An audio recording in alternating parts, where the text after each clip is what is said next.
No, I think our tariffs are very good for us. We're taking in tens of billions of dollars. China's paying for it.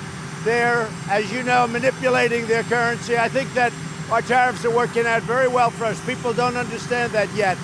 At the same time, China's had the worst year probably in anywhere from 30 to 50 years, their worst year, and they want to make a deal.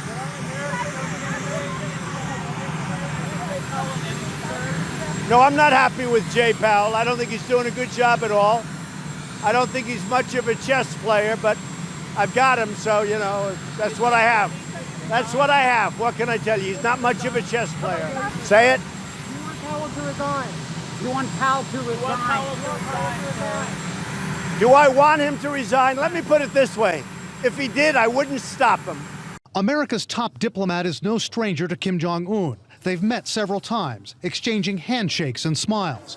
But tonight, Secretary of State Mike Pompeo appears to have drawn Kim's ire and another of his colorful insults. In a new statement, Kim's foreign minister, Ri Yong Ho, who also knows Pompeo, calls him impudent, a troublemaker, a wicked stooge of the CIA, and the die-hard toxin of U.S. diplomacy. Translated into English, a poisonous plant. Analysts say this is part of the dictator's new playbook to try to jolt President Trump's team into giving him what he wants. Kim wants to saber rattle because he wants to show, if you don't give me what I want, I will unleash war. Pompeo himself hasn't responded to the insult, but the State Department said they're still prepared to engage in negotiations with North Korea. But this isn't the first time the secretary has absorbed these barbs. In April, North Korea's foreign ministry called Pompeo reckless and demanded he be removed from nuclear negotiations. Is there something about Mike Pompeo's style, his manner, that rankles the North Koreans? Secretary Pompeo certainly has tried to bring a lot of swagger to the State Department, but I think more so than that, it's his positions that North Korea is opposing. The North Koreans recognize that Pompeo has been very hardline about negotiations. Pompeo has said basically that they will not provide sanctions relief until North Korea denuclearizes. It's not like Kim Jong-un doesn't have his own top diplomat who rubs his counterparts the wrong way. Kim Young-chol, the brutal former North Korean intelligence chief who's often been Kim's point man with the Trump team, is said to be so arrogant and abrasive as a negotiator that, according to North Korea Leadership Watch, he once told South Korean diplomats, quote, "Do you have another briefcase with you? Maybe you have another briefcase of proposals." He's a character straight out of central casting when it comes to being the tough, hard-nosed North Korean negotiator. If I were Kim Jong-un, Kim Young-chol is precisely the guy that I would want at the table dealing with the Americans, because he gives virtually nothing. There's a pattern tonight of Pyongyang not aiming for the top target with its put-downs. Lately, they've been leveling taunts and aspersions at South Korean President Moon Jae-in. This spring, they called Trump's national security advisor John Bolton a, quote, defective human. But more recently, Kim's regime has avoided insulting Donald Trump personally. They see President Trump as a decider. They see him as someone who's willing to engage directly with North Korea. They see him being a little bit flexible on making certain concessions. And so they think he's the person to work with rather than the other officials. Talk to me about the streaming package, because you can add together Disney's content, Hulu and ESPN for the bargain price of $12.99, which just happens to be exactly what the standard package over at Netflix costs, strangely enough. Yes, stranger things, one might say, to talk about a Netflix hit show.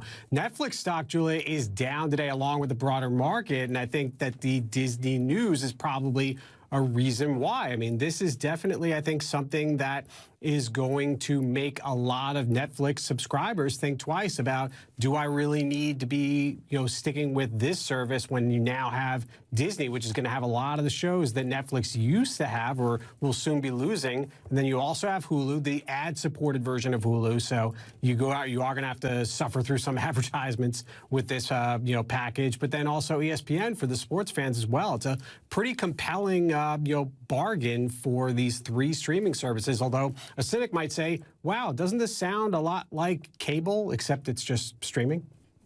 The U.S. may be China's #1 single market, that is a fact, but this is certainly a signal coming from China that it's ready to stand toe-to-toe with the United States, even though it is its #1 export market by a wide margin. Of course, they have very strong exports to the European Union, but I think the overriding concern here for China is it's not going to be showing any flexibility to the United States, despite the proclamations by Donald Trump that President Xi Jinping of China is ready to sit down. It did occur to me, you mentioned a couple of these key points, but this came before the U.S. market opened, before the Fed chairman is going to be speaking in Jackson Hole, and on the same day as the start of the G7 summit in Biarritz in France. This is clearly a message that China wants to send here, and it also followed the same structure on the toe-to-toe analogy that I'm talking about here. It is going to phase in the tariffs, some in September and some in December, like they did to Donald Trump, and very sensitive sectors as well. Again, another message. Autos and auto parts, a range of other products covering $75 billion. Also, oil and gas products. This is a new market for the U.S. going forward, and this is a very politically sensitive issue for Donald Trump, as you know, Paula, but in the farm goods that you singled out, because this is very important to the re-election of Donald Trump in 2020. So if anybody had any doubts that China was willing to back down, show some flexibility, the message here across many, many fronts, the symbolism is extremely strong from Beijing. It's a devastating blow for conservationists as elephants in Botswana face an imminent threat. And I must warn you, some of these images are disturbing. Shot by poachers, their tusks brutally hacked out for ivory. It's an elephant slaughter on an epic scale. In an aerial survey, scientists in northern Botswana counting 87 elephant carcasses so far. They're only halfway done. 4 years ago, they counted less than 10. Scientist Mike Chase calls the massacre shocking and unprecedented. Botswana, long thought as a safe haven for the herds. In 2016, CNN reported on Chase's work leading the Great Elephant Census, a continent-wide aerial count. The study showed that in less than a decade, elephant numbers had plummeted by at least 30% across Africa. Mostly killed by poachers, driven by the insatiable demand for ivory in Asia. It's incredibly disheartening because I know that historically these ecosystems supported many thousands of elephants compared to the few hundreds or tens of elephants. The global outcry over ivory helped to persuade China to ban all trade at the beginning of this year, but it's not working. Recently, CNN investigated the illegal trade in nearby Mozambique, finding poachers still active and syndicates operating unabated, despite the ban. I'm looking for elephant number 30. We're sort of approaching our last known tracks. Even with the help of GPS, we found just one herd in the expansive Nyasa Reserve that should hold tens of thousands. An elephant, yes, I got one. The new killing fields in Botswana are even more disturbing, as they are deep in conservation and popular tourist territory, usually a stronghold of the species. Earlier this year, the government of Botswana disarmed anti-poaching units in national parks, and scientists like Chase believe that could have opened the door for more poaching.